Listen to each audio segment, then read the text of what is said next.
to. So, kita nyo? Tinanggal ko muna. Pag pinatulo ko yan, dapat dire-diretso ang tulo.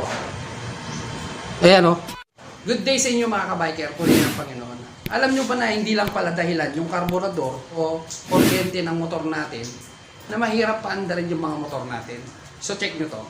Ayan, meron tayong hose dito na Mio type, no? Kaninang umaga, nagawa ko na to. Gusto ko lang i-share sa inyo kung bakit ayaw umandar, merong kuryente, okay naman yung karburador, at sa uli, ito lang pala. So check natin. Kung mapapansin nyo mga kabiker, hindi ko muna siya kinabit yung upuan para makita natin dito ng malinaw. No? Isang bagay na akala natin kuryente ng problema kaya mahirap paandarin yung mga motor natin. At akala natin lagi nating sinisisi yung karburador, no? Ayaw umandar. So kung mapapansin nyo mga kabiker, okay naman yung karburador, bago naman.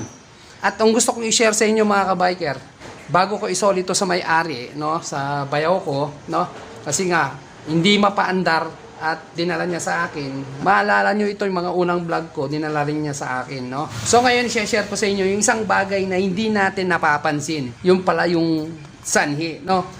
Okay naman yung karburador, okay naman yung kuryente, na-check ko kanina, no. Na anong paandar ko, ayaw umandar. Hindi pala lagi sa kuryente at saka karburador na tinatawag nating ignition system sa kuryente at tinatawag natin fuel system sa karburador. Ang kailangan din i-check pala natin, alaman natin kung ano yung sanhi, kailangan i-check din natin yung fuel lines ng ating mga motor. Yun ang hindi ko nagawa kanina mga kabiker. Ang lakas ng kuryente, nilinis ko na yung karburador, tinono ko pa siya, no? So, hindi ko nakuha. Ngayon, i-share ko sa inyo. Bagamat kanina ko ginawa, gusto kong i-share sa inyo kasi napakahalaga nito sa inyo mga kabiker. Baka ma-experience nyo yung mga motor nyo, kaya pala hirap kayong paandarin, may isang bagay mga kabiker. Ito, yung fuel lines. Ito yung tinutukoy ko. Ito siya nagkaroon ng problema. Okay? Dito sa fuel filter. Kung mapapansin nyo, bago na yan. And then, sa sobrang luma na, nadudumihan to sa loob. Nagbabara din pala. Naakala natin ganito lang to kasi nga, siya yung nagsasala ng dumi. Kaya ito yung naging sanhi mga kabiker, pinahirapan patuloy ako. Pero hindi naman tayo kasi perfecto, no? Lahat naman tayo sumasablay. Kaya minsan, yung mga bagay na hindi natin napapansin, no? Chine-check, yung pala yung problema. Ito yung stock niya. Yan. Ang problema dito mga kabiker, nagbara siya, no? Patunayan ko sa inyo mga kabiker. So ito patutunayan ko sa inyo mga kabiker, no? Ito tumutulo to, no? Yan, tumutulo. Yan. So ngayon, ikakabit ko rito. Makikita nyo. Ay! Yan. So pakita ko sa inyo para mapatunayan kung kumakarga naman siya sa loob, you know.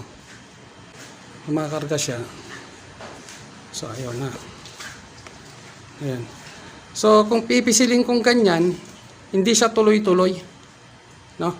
Dapat yan tuloy-tuloy. Ayan. Dito siya nagbabara mga kabiker. Patak na lang yung ano niya. Kahit na, ayan o, pabayaan. Oh, no! Ayan, kahit na patuluan pa natin yan, ganyan lang yan kapatak. Dapat nga dire-diretso yan. Kahit pisil-pisiling ko. Yan yung sanhi niya mga kabiker. Dagbara na siya rito. No? So dapat yan tuloy-tuloy. Pag tinanggal natin to dapat... Nako. Ilang beses na laglag. So dapat pag tinanggal natin yun, dapat tuloy-tuloy. Ganyan. Ganyan ang buhos niya. No? Pagdating dito, pag kinabit na natin to, kahit nakabilaan pa, ayan, kabit natin. Kahit pisil-pisiling ko, ayan, may hangin na yan, pero tignan nyo yung patak niya. Hirap siya. So, yun yung naging sanhi mga kabiker. Kaya kung mapapansin nyo mga kabiker, bago na rin yung hose niya, bakit ko pinalitan? Nasira na siya. Lumutong na rito siya mga kabiker. Kaya nga akala natin, minsan, iniisip natin karburador, kuryente. Kasi yun naman yung madalas na chinecheck natin pag hindi umaandar yung mga motor natin. Mahalaga din pala na chinecheck din natin yung fuel lines. Magmula sa tangke, kailangan ma-check natin kung merong tumutulo na gas. So halimbawa ito, tanggalin ko to, no? Ito may laman to. Tatanggalin ko to tuloy-tuloy yung gas niya. Tanggalin natin. Ito muna tayo.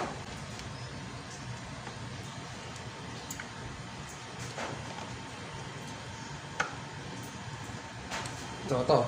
Kita nyo? Tinanggal ko muna. Pag pinatulo ko yan, dapat dire-diretso ang tulo.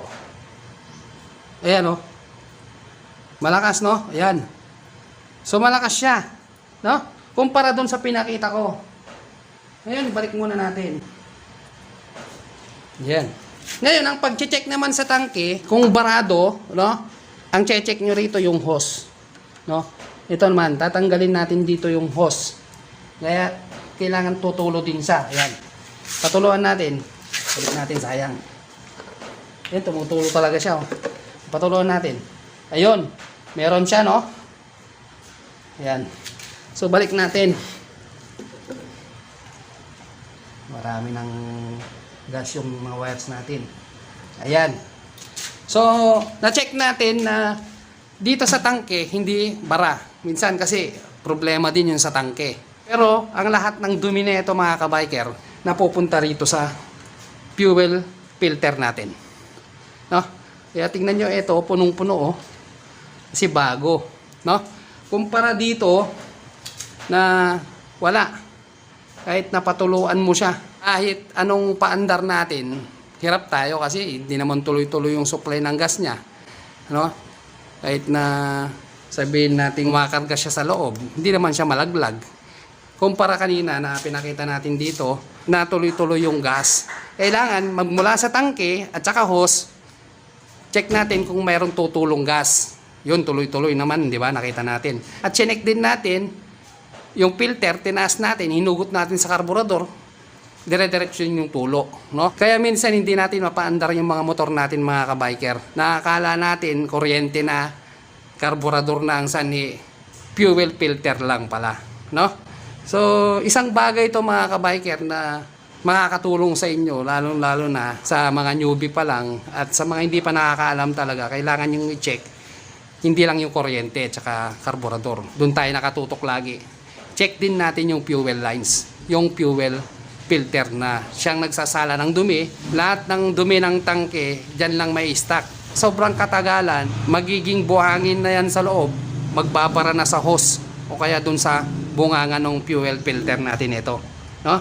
So magbabara na siya kahit na punong-puno na siya rito, hindi pa rin siya tutulo dito. So wala rin supply doon sa karburador natin. Walang susunugin yung combustion, no? Kasi magmumula yan sa karburador. From gas tank, sa hose, fuel filter, papunta sa karburador, no? Kaya importante din na chine-check din natin yung fuel lines. Kanina ko pa kasing umaga to ginawa, mga kabiker. Naisipan ko na i-share ko na lang sa inyo para kung sakaling maranasan nyo to, ganun nyo lang gagawin nyo. Minsan nagpalit na rin tayo ng fuel filter kasi sobrang katagalan, mga kabiker, nadudumihan din sa loob yan, nagbabara. Kaya hindi tuloy-tuloy yung gas papuntang karburador. So yun lang yung nais kong i-share sa inyo, mga kabiker. Kung nagustuhan nyo yung video, paki-like, share, and paki-subscribe na rin. Kung nasa Facebook kayo, paki-follow na rin yung page natin. So ayusin ko na lang yan. Thank you for watching and God bless.